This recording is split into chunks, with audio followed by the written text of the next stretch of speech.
네, 취업정보센터 2부 취업의 비밀 뽑히는 자소서 시간이 되겠습니다. 네. 자, 우리 주변의 다양한 일상과 이슈를 통해서 쉽고 재미있고 하지만 실속은 꽉 차 있는 자소서 쓰는 방법을 알아보겠습니다. 네, 하반기 공채가 막 시작되고 있는 이 시기 많은 구직자분들이 아마 정성을 가장 많이 기울이고 있는 게 이 자기소개서가 아닐까 싶은데요. 그렇습니다. 근데 막막하신 분들도 진짜 많을 거예요. 그렇죠. 네, 네. 이 시간 통해서 도와드리겠습니다.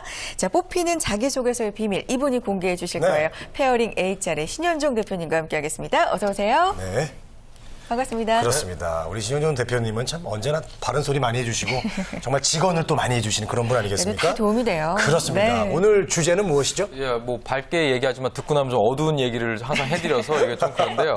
오늘 좀 자기소개서에 대한 그 궁금증 많이 질문을 참 많이 합니다. 이 보통 구직자들을 이 현장에서 만나잖아요. 그러면 자기소개서를 봐달라 이런 것보다 질문이 많아요. 이거 어떠나요? 저거 어떠나요? 그러니까 이 주변에서 읽는 것도 많은데 본인이 그걸 한번 확인해보고 싶은 이런 분들이 많은 것 같아요. 그래서 오늘은 네. 좀 그 많이 질문하는 것 이걸 가지고 좀 같이 얘기를 좀 나눠보겠습니다. 아, 그렇군요. 그러니까 오늘은 저희가 일방적으로 또 대표님이 일방적으로 전해주시는 그런 정보가 아니라 실제로 구직자분들이 많이 자기소개서에 관해서 궁금해하는 점들 그거 그렇죠. 위주로 예. 설명을 해주실 거죠. 예. 어떤 점들을 듣기 좀 궁금하죠? 일단 좀 FAQ라고 저희가 보통 왜 어디 홈페이지 같은 데 가면은 자주 하는 질문들 그렇죠. 이렇게 있잖아요. 뭐 네.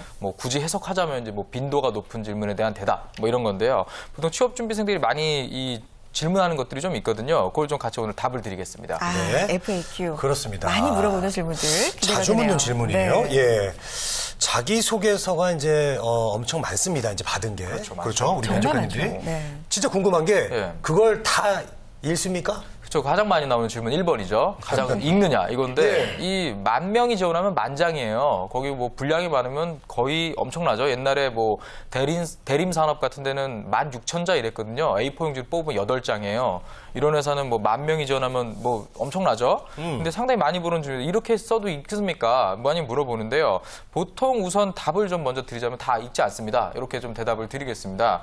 이 다 읽으려면 사실 그렇잖아요. 시간도 많이 걸리고 좀 물리적으로 그렇죠. 비용도 많이 들고요. 이 너무 많이 들어가기 때문에 보통 이 직접 채용을 진행하거나 보통 이 부분적으로 대응을 맡긴다 하더라도 이 일부 좀 스크리닝 좀 걸러낸다 이렇게 좀 아시면 되겠습니다. 네. 그래서 이 글을 못 써서 스크리닝을 당하는 이런 경우는 좀 보통 좀 많이 없고요. 이 지원 자격이 미달되거나 이 자기소개서 항목 중에 뭐 하나를 안 적었다던가 이런 분들은 없을 것 같지만 있습니다. 정말로요.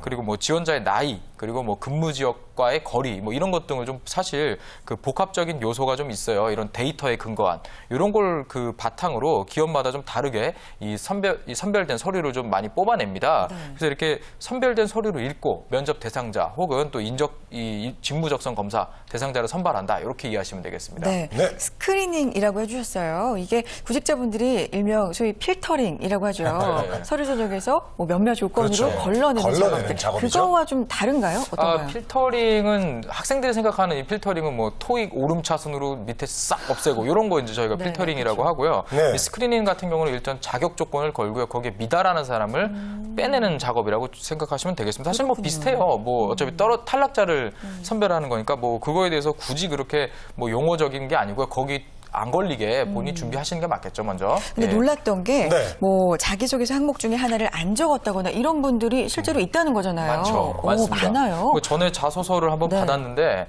뭐 이런 막 읽다 보니까 중간 항목에 뭐 이렇게 썼더라고요. 뭐 글로써 제 자신을 표현하는 건 진부합니다. 직접 만나서 말할 기회를 주십시오. 이런 글을 읽으면서 정말 만나서 얘기하자. 서류 예. 평가하다가 정말 뒷목 잡고 쓰러진 적이 한 번 있거든요. 네. 그런 건 좀 피해 주시기 바랍니다. 정말 있어요. 없을 것 같지만. 나름대로 예. 그분은 패기로 그렇죠. 쓴 게 아닐까. 또 열정이 지나치다 이렇게 좀 저희가 그러네요. 좋게 얘기를 좀 그런 궁금해요? 경우가 있군요. 불러주세요. 이렇게 하는 게 다행이네요. 그러네요. 그렇죠. 그런데 다 그런 건 아니잖아요. 다 읽는 기업도 있다고 들어본 것 같거든요. 그런 기업들 실제로 있어요. 상대적으로 이제 되게 시간적인 여유가 많은 회사들이 그렇게 또 읽어볼 수 있겠어요. 읽어볼 수 있는데 뭐 네. 특정 기업의 이름을 뭐 밝히기 좀 어려운데요. 보통 한 대기업 같은 경우는 이제 한 대기업입니다. 과장 차장급 되는 직원들을 보통 불러요. 네. 불러가지고 이 신입사원이 선발 예고돼 있는 계열사의 직무의 담당자죠. 이 사람이 와가지고 이런 인재원 같은데 모입니다. 그래갖고 뭐 밥도 주고 그 다음에 이 서류평가 기준, 서류평가하는 법을 교육을 해요. 이 아저씨들을 교육을 한 다음에 거기에 이제 간단한 교육을 하고 방법을 숙지한 다음에 자기가 일하는 계열사의 해당 직무에 지원한 신입사원들의 서류를 읽죠.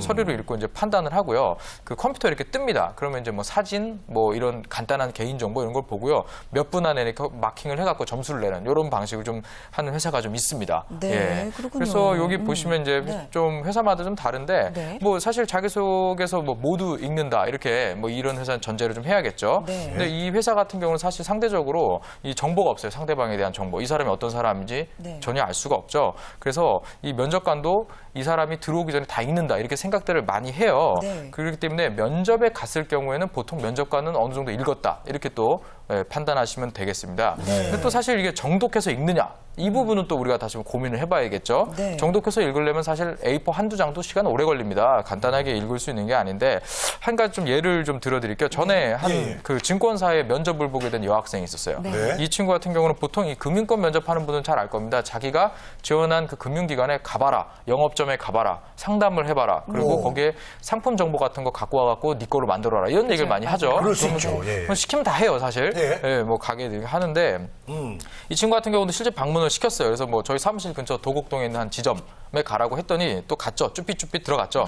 들어가고 막 이렇게 하면 이상하잖아요. 또 고객가 아닌 건 뻔히 알죠. 그러고 보니까 근데 그 안에 그 지점장님이 아까 이제 이력서를 검토한 거예요. 자기소개서도 보고. 그래가지고 아까 자기소개서에 봤던 사진이 와 있는 거예요. 우연이네요. 네, 우연이죠. 네. 그래가지고 나오라고 그래가지고 내가 내일 면접관으로 들어가는데 서류를 보는데 너를 봤다. 너 여기 왜 왔냐? 하면서 이제 좋은 얘기도 좀 네, 듣고 네. 좀 이렇게 해갖고 면접장 가니까 진짜 그 어제 지점장이라고 얘기했지만 믿음이 안 갔던 그 아저씨가 실제로 앉아 있는 거죠 이제. 네, 그래서 그 상당히 깜짝 놀랐고 또 이런 같은 경우는 면접관 입장에서 사실 사전에 꼼꼼하게 좀 서류를 읽었다 이렇게 저희가 좀 볼 수가 있겠죠. 네. 그렇군요. 그 지원자의 경우에는 굉장히 운이 좋았다. 상당히 좋죠. 그렇죠. 흔한 경우는 아니잖아요. 정말로 저도 처음이었죠. 그렇죠. 네. 정말로 드문 경우긴 하지만 네. 어쨌든 용기를 내서 경험을 하려고 네. 지점을 방문했다. 그렇죠. 이런 점은 상당히 네. 높이 평가를 해주고 싶네요. 네. 그러면 또 다른 기업들은 어떤가요? 이렇게 5분 전에 뭐 읽거나 어쨌든 그 면접자를 만나려면 네. 그 면접자에 대해서 좀 알아야 되니까 네. 공부를 그래도 웬만큼 하지 않을까 그렇죠. 싶네요. 공부를 하는데 그렇죠. 이제 미리 5분 전에 딱 보는 회사들이 있어요. 이게 그래요? 이제 왜 이렇게 하냐? 그러면 사실 면접관이 면접 보기 전에 들어올 사람을 번호를 클릭하면은요. 네. 그 이전에는 못 봐요. 열람이 안 돼요.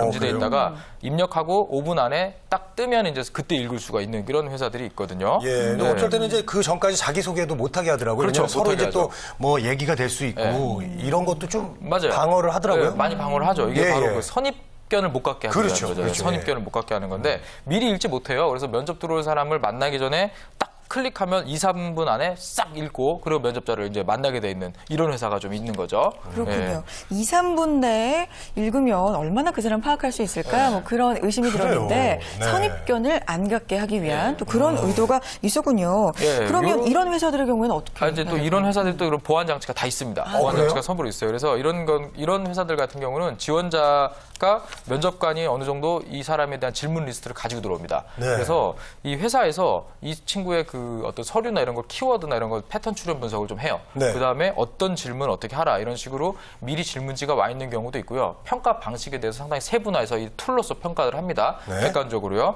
그래서 면접관이 좀 이렇게 주관적으로 이렇게 평가하는 내용을 좀 많이 배제한다 이렇게 보시면 되겠어요. 그래서 어느 정도 회사에서 준비되어 있는 직무에 맞게 준비되어 있는 설정되어 있는 질문을 좀 하고 그다음에 좀 시간이 허락하는 범위 안에서 면접관이 이 자기가 주관적으로 할 수 있는 질문을 몇 가지 해서 평가할 수 있는 이런 보통 시스템으로 돼 있습니다. 그래서 이런 회사들 같은 경우는 사실 아까 전자에 다 읽고 들어온 면접관 같은 경우는 사실 좀 주관적인 의견이 반영될 수 있죠.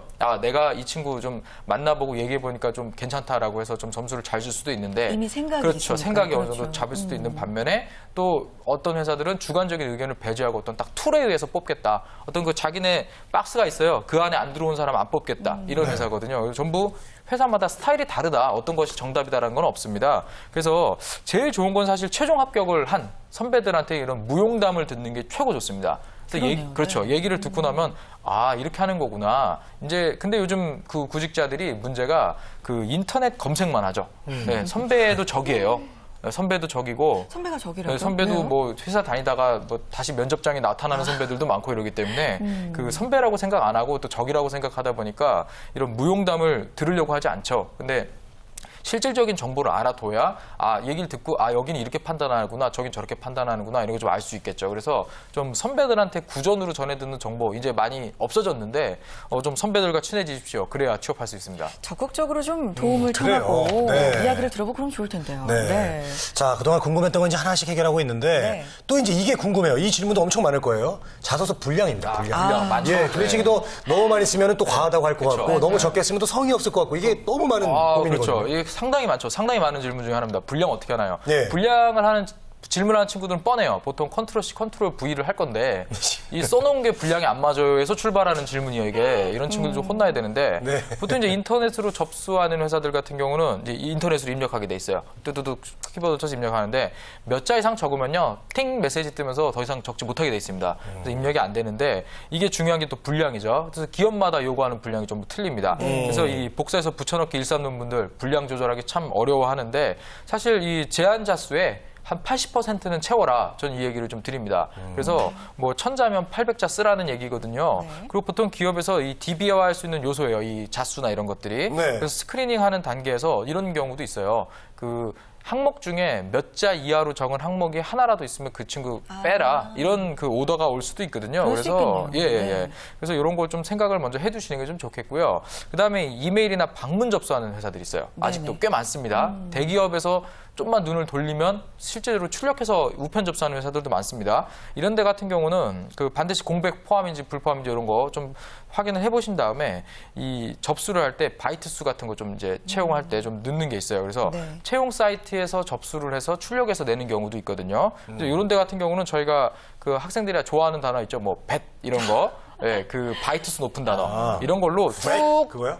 쭉 입력을 해보세요. 그러면 어느 순간 입력 허용 범위가 통 끝나거든요. 그럼 그걸 가지고 워드에다 옮겨가지고 몇 자까지 쓸 수 있는지를 보시고 거기에다가 그 분량을 맞춰서 좀 쓰시면 좋겠습니다. 예, 그러네요. 그래서 이 분량을 먼저 확인을 좀 하십시오. 네. 그다음에 우리가 이 서류를 사실 받았을 때 본인도 그래요. 뭐 누가 뭐 과외하는 애가 독후감 써오라고 그랬는데 텅텅 비어서 돼요. 뭐 때리고 싶잖아요. 그죠? 성의가 없죠. 성의가 없죠. 네, 예, 일단. 바로 그거예요. 그래서 뭔가 이 미안성이라는 느낌 들거든요. 네. 그래서 그런 느낌 안 들게 읽는 사람 배려해서 읽는 사람 느낌이 중요하거든요. 예, 그 부분에 대해서 좀 생각을 하시면 좀 합격하는데 조금 도움이 되실 것 같아요. 네. 분량 중요하죠. 정말 너무 예. 비어 있으면 공백이 많으면 그렇죠. 정성이 없고 네. 그렇죠? 그런 저희 얘기일 취업정보센터 것 같은 경우는 홍선혜 씨의 분량이 늘어나면 늘어날수록 시청률이 올라갑니다. 아, 그렇죠. 제 예. 분량이 줄어야 돼요. 그래야 시청률이 올라갑니다. 아니에요. 왜 그러시죠? 자, 이렇게 분량이 정해져 있는 경우에도 상당히 좀 힘든 경우가 있지만 자유양식 있잖아요. 자유양식. 자유롭게 써라. 네. 전 이게 더 힘들 것 같아요. 그렇습니다. 네. 그렇죠? 제한이 없어서 더 네. 힘들어요. 이 그래요. 회사에서 첨부 서류를 다운로드 받아 제출하시오. 이런 회사 딱 열어봤는데 이력서 앞에 이제 막 도표가 있는데 뒷장 딱 보니까 자기소개서 하고 아무것도 없는 회사들 생각보다 많아요. 특히 이 외국계 기업이 많죠. 이런 회사가. 뭘 보겠다는 거죠? 그냥 이제 쓰라는 거죠. 근데 보통 이 형식을 보는 건데 이 공채 지원하는 분들 잘 몰라요. 설마 그런 회사가 있어요 이러는데 많습니다. 눈만 좀만 돌리면 되게 많아요. 당황하지 마십시오. 일단 우선 A4 한 장 낸다고 생각하시면 됩니다. A4 사실 A4 한 한 장? 장이라고 네. 생각하시면 되겠고요. 회사에서 이제 저희가 기한 서류 올릴 때 그렇잖아요. 몇백 장의 보고서를 쓰더라도 앞에 A4 한 장 요약본이 꼭 들어가거든요. 요약본 한 장 낸다고 생각하시면 됩니다. 네. 면접이 자기 보고서고요. 그래서 보통 분량 제한이 없으면 한 장 딱 하시면 되겠고요. 뭐 지원 동기 제일 먼저 쓰시는 게 좋습니다. 그다음에 뭐 성장 과정, 그리고 직무 수행에 대한 장단점, 사회 경험 이런 거 정리하셔 가지고 한 장으로 하시면 되고요. 이미 두세 장 넘어가면 읽는 사람도 지친다. 요거 한번 기억하시면 되겠습니다. 이게 자유양식이니까 뭔가 창의성을 보여줘야 될 것 같고 그런 부담 때문에 특별한 걸 넣고 네. 이런 분들도 있을 것 같은데 이건 좀 독이 될까요? 어떨까요? 일단 창의성이 나타나려면 사실 혁신이 먼저예요. 본인이 혁신이 돼야 그다음에 창의가 발현이 되는데 일단 그 정도를 요구하진 않습니다. 그래서 어떤 창의성, 기본기에 바탕을 두거든요. 그래서 글 쓸 때 뭔가 자기가 특별한 걸 했다는 걸 자꾸 어필할 필요가 없어요. 그래서 내가 일을 배울 수 있는 기본기가 돼 있다. 이거에 좀 초점 맞추시는 게 차라리 낫습니다. 깔끔하게 A4 예. 한 장 안에. 그래요. 네. 예. 그리고 또 이제 질문이 그 입사 지원서를 내놓고 네. 사실 우리가 이제 저장을 해놓는다고 하잖아요. 그러고 나서 나중에 이제 수정을 할 수가 있는데 그걸 또 언제까지 할 수 있는 겁니까? 좀 짧게 얘기하기 드리자면요. 이 접수는 처음에 그냥 해놓는데 마지막까지 그 수정을 할 수 있는 회사들이 있어요. 그럼 네. 학생들이 끝까지 수정을 하는데 사실 그 수정을 할 때마다 로그 기록이 남습니다. 로그인 기록이 남고요. 라스트 업데이트 돼갖고 언제 업데이트 된지 나오거든요. 네. 그 날짜를 기준으로 접수 마감을 하는 회사들이 좀 많아요, 생각보다. 그리고 또 마지막 날 같은 경우는 서버가 바쁘다 보니까 나는 저장을 눌렀는데 저장 안 될 수도 있어요, 실제로요. 네. 그래서 이런 거 같은 경우는 좀 피하시는 게 좋습니다. 그래서 미리 좀 하시고요. 회사에서 이런 오더 내려올 수 있어요. 금요일 오후 6시 마감인데 야 4시 이후에 들어오는 애들은 좀 빼라. 이런 식으로 또 오더가 올 수도 있거든요. 또 스크리닝 조건에 그럼요. 그것도 데이터 포함이 기반입니다. 되는군요. 전부. 그래서 이런 거 좀 최종 시간에 너무 맞춰서 하시는 거 좋지 않으니까 아무리 수정이 가능하더라도 미리 제출을 하시고요. 그럼 마음을 비우십시오. 네. 그게 가장 좋은 방법입니다. 알겠습니다. 미리미리 준비하는 게 답인 것 같습니다. 맞아요. 네. 오늘은 뽑히는 자기소개서의 비밀 많이 물어보는 그런 자주 올라오는 질문들 중심으로 고민 네. 해결해 드렸습니다. 자, 페어링 HR의 신현종 대표님과 함께했습니다. 고맙습니다. 오늘의 결론은 미리미리 준비하잖아요. 그렇죠. 네. 취업정보센터 오늘 저희가 준비한 소식은 여기까지입니다. 오늘 방송된 내용은요. 유튜브 한국직업방송 홈페이지 통해서 다시 보실 수 있으니까요. 알찬 정보 꼭 챙겨가시기 바랍니다. 성공 취업의 길. 취업정보센터가 응원합니다. 응원합니다.